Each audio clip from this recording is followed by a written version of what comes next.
Hey everybody, Jose Palomino here with another episode of Business Growth on Purpose. And our guest today is David Crysler, who is a specialist, especially in the manufacturing world, on continuous improvement and quality. And we're going to talk to him about how to apply some key principles, especially in the small to mid market. So if you're an owner, leader, or you're part of a leadership team on a smaller manufacturer, so you're not a Caterpillar or a John Deere, and I'm sure you could help them too, but he's going to bring some particular insights that I think are very useful when you have to figure things out with more limited resources, limited time, being scrunched by supply chain issues and labor shortages, all of that and more as David joins our show. Well, welcome, David, to Business Growth on Purpose. Yeah, thanks so much for having me. I'm excited to have this conversation with you. Yeah, absolutely. So, David, just for our audience, a little context, what do you do and who do you do it for? Yeah, thanks so much. So I own an operations consulting business working with leaders in the manufacturing space, small to medium-sized businesses, really all about creating systems within their business to help them impact profitability and improve their culture. Wow. Okay. So all things like operational excellence, right? So things like continuous improvement, quality things as well. Yeah. Yep. Absolutely. So kind of all encompassing, and I really put it behind kind of the systems perspective, because to me, when we talk about business systems, I like to break that down a little bit further into the planning, people, process, and technology. You hear a lot of people talking about kind of the latter three. And I really like to lead with planning, because to me, that's where it all starts. The rest of them kind of follow. Right. Well, I'm with you. So like definitely on the same page there.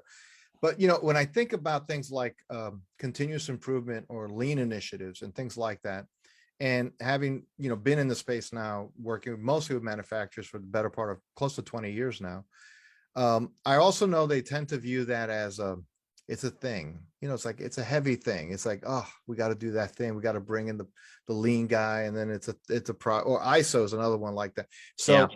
And here we are, hopefully entering a truly post-pandemic world. I know we're not completely out of it, but we're making our way.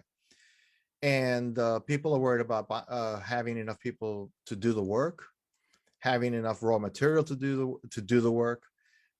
They may get busy, like they have a lot of orders because there was a big backlog for, a year and a half.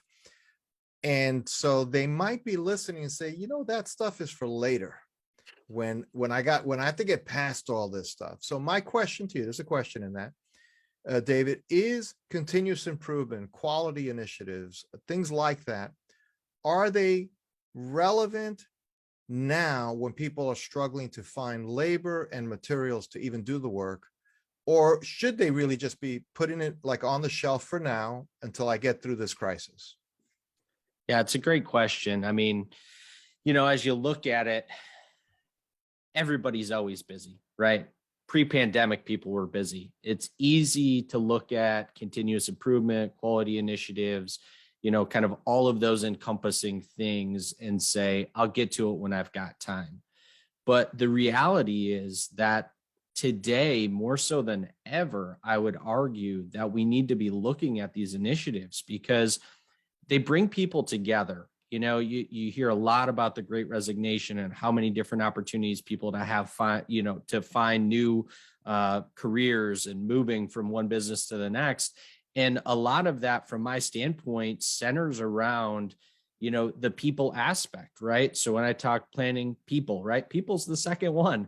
And the only reason it's the second one and not the first one is because, you have to have some planning activities before you can even get any people involved in what you're talking about doing. So, the continuous improvement initiative for me is really about your ability to attract and retain top talent. When you've got a tremendous culture, a culture of inclusion, a culture of empowerment, not only does your job get easier from a leadership standpoint, but the people feel so much better about what's happening internally that it takes that stressor of not having the raw material or dealing with other supply chain issues, maybe not having a fully built out team, and you're missing one or two key people from that. And it, not to say completely band-aids that situation, but that collective brain power, that working together, it does wonders when you are stressed out from other factors. So that would be my response to you. It's more important than ever to be looking at this stuff, and it's definitely not a time to put that on the back burner. Wow. So when we look at and hear terms like continuous improvement, right?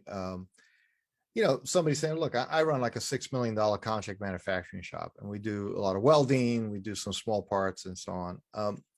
Is it even, let's assuming I have the staff I need to do the work I need. We do all right.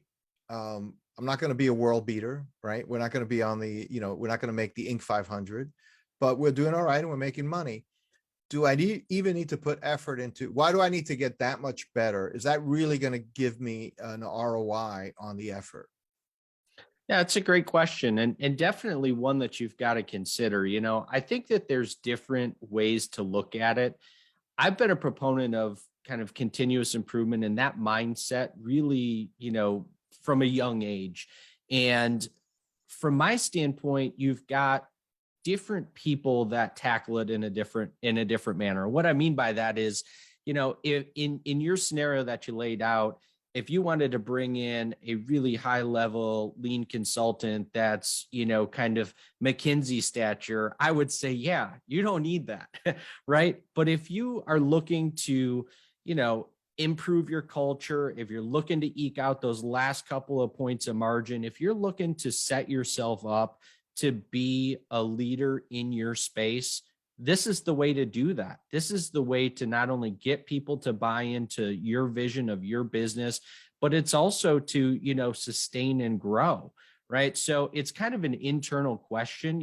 If somebody really is just, hey, I'm okay with where we're at, and I'm not worried about, being able to sustain this in the long term, and, for whatever reason, then, yeah, maybe you don't need to necessarily bring somebody in, but there's still ways that you can impart that kind of mindset, that flavor in what you're doing on a day-to-day basis. Okay. And I guess, in a world of very tight supply chains, this is going to the second part, continuous improvement, then quality, right? And this seems like a self-evident. So anybody listening is saying, well, Jose, that's a loaded question. It's obvious what the answer is, but I do want to hear from your experience. With tight supply chains, are people's expectation of quality lower because they just got to get the stuff from wherever, or are they higher and even more demanding? It's a great question. I would argue that it depends on what what the product is that we're talking about, right? And what type of tolerances and end uses are acceptable. But I would say by and large, because you're not going to have the ability from a raw material standpoint to rework, to remake, right? That you have to nail it the first time. Like if you're already struggling to get raw material to produce something, what is the likelihood that you're going to get that amount of raw material to do a rework, where typically, there's some level of tolerance in there. It's like, well, but hey, we at least delivered, 95% or 92%, whatever that may be. So it's obviously going to be dependent on what we're talking about specifically. But yeah, I would say that more times than not, it's going to be more critical in today's environment, because there just aren't the options. There's not the ability, whether we're talking labor or raw material, to kind of go back and do those rework, things that maybe we once could. Well, that's interesting, right? So that's got a little counterintuitive, you think about it and you say, okay, well, it actually is even more important that you get it right, because you don't get as many at bats, right? It's as simple as that. And if you mess up the order, that could really hurt you downstream. So I know you look at things as a system, and you don't just look at the production floor. So and that's something that we've been, talking about, writing about for a long time as well. We see that importance to really look at a business as a system. So what are some of the kind of critical path obstacles for people to really say, I'm going to take a step back? That planning, you emphasize that as just step 1P, right? Planning. Yeah. What is that keeps people from, because it seems almost obvious, like, well, of course you got to start there and think about your business system. It seems obvious, right? But it isn't. No. And so what are the obstacles that keep people from planning first, from thinking of their overall business as a system, What is it that keeps them from doing that? I mean, my opinion and what I've seen time and time again, it's the firefighting mentality, right? Kind of how we started the conversation where, hey, I don't really have time to do any of this stuff. And I used to make the kind of joke and argument. It's like, well, we have time to do it twice, right? But we don't have time to do it right the first time. Like, how is that possible? How do we make excuses to say, we could just, we'll get back to that. We'll redo it, whereas if we just did some things with intentionality and we utilize that as our base. So I talk a lot about, plan, do, review, revise, repeat, right? And you hear people talk about plan, do, check, act, and all these other things. And there's similar thought processes, but the reason I like the plan, do, and then the last three, review, revise, repeat, right? Because that to me is telling people and letting them know that, when I talk about planning, when I talk about people, process, technology, when I talk about each one of those things, I'm not talking about spending 6 months creating the perfect plan. I'm saying, let's just give this thing a little consideration. Let's bring in some people. Let's talk about this. Let's put our line in the sand. That's our plan. Then we do, right? Let's go execute whatever it is that we've kind of outlined. And then the last three, review, revise, repeat, right? Come back. It's a constant cycle. So I think people avoid it thinking that we're talking about creating some monster strategic perfect plan. And that's just not reality. There's too many variables within what we do on any given day, but you do have to start with intentionality instead of just starting with the firefighting mentality and, kind of, all right, I got this problem. I'm going to deal with this real quick. And then I'm going to get back to that. It's really difficult to move the needle and to grow your business in a sustainable fashion when you are just constantly moving from fire to fire to fire to fire. No doubt, no doubt. And I love the review, revise, repeat, because what you're really saying, and I sense, David, when you work with somebody, you're really saying this has got to become something that you make part of your culture. It's not an event, right? So sometimes people look at strategic planning as we're going to have a strategic planning weekend, and because we haven't had one in 4 years, and we probably won't have another one for another 4 years, and within a month you forgot whatever you talked about, and the documents you came out of it aren't being reviewed or referred to, and then you say that stuff doesn't work. So strategic planning is a waste of time. We just got to do what we do. That kind of mentality. So I love that you're bringing home the fact that, what, it's got to be something you do as kind of a core capability. So in light of that, as you know, oftentimes management teams are not necessarily assembled like an NFL draft. It's people who've been there, people that grew up in the business. They kind of know a lot about a lot, but maybe aren't great particular managers. How do you start working this kind of process with people that maybe aren't, your observation, say, okay, this isn't necessarily the A team, but it's what I got to work with.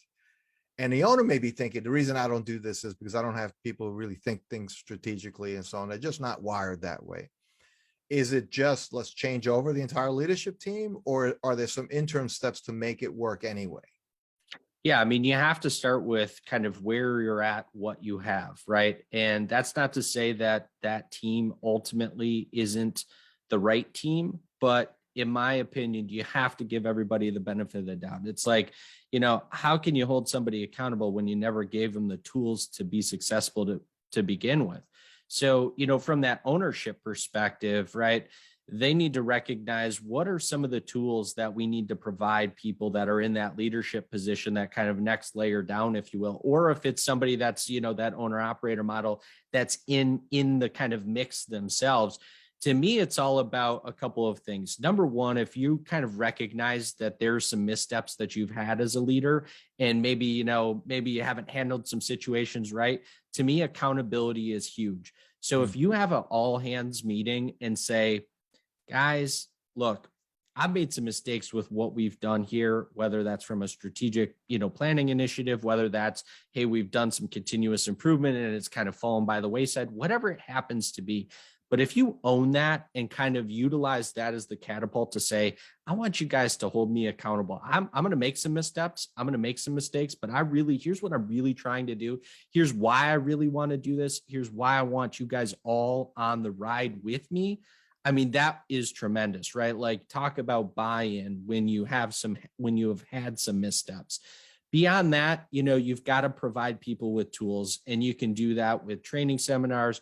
You can do that, especially in today's day and age, kind of with the, virtual learning, books, there's all kinds of tools out there that you can, learn how to become a bit of a better leader.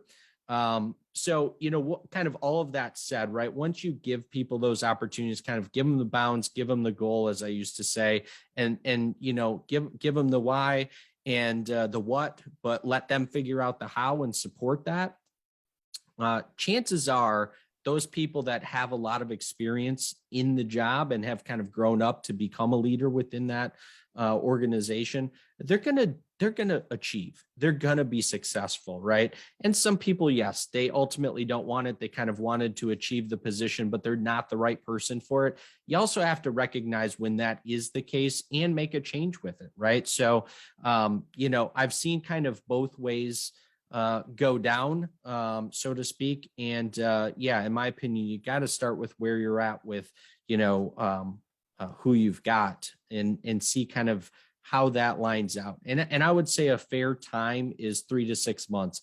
You have some heart-to-heart meetings. You kind of, again, you talk about the why and the what, and you leave the how to the people, right? Let kind of utilize that collective brain power I talk about with your leadership team, with the people that are closest to the process. Let them figure out, the how, because they're probably going to blow you out of the water with the how. Right. Well, that's interesting because people, I interviewed somebody recently and he says, the people who are the 100% best experts on a particular job are the people who are doing that job. And it doesn't mean they can't benefit from an outside perspective, but they just really know what, they're doing it every day. So you're not going to get that perspective from the ivory tower. And I love when you refer to, you can't hold people accountable to something you've never equipped them to do well. It's just not, besides not being fair, it's not effective. And it creates a toxic kind of culture where you're demanding certain things from people and you've never helped them do it. And it just, all that does, it creates frustration every which way. And I just think that's a really great observation there. So just as we come closer to the end of our time here, and David, again, thanks for stopping by and sharing some really good insights that I think could be very helpful to anybody listening. But there's one area that I think it can be a little controversial. I'm not trying to be controversial, but I have worked with some smaller manufacturers that had, that basically were unionized, right? So I understand, and again, there's not union bashing. It played its role in American labor, and maybe it's a great good in some parts of the world. But when I see a small shop with 30, 40 employees that are union, trying to do things like continuous improvement, lean, all those things kind of are tough to pull off because you're double negotiating. It's one thing to figure out what the right path to do, but then you have to get people on board.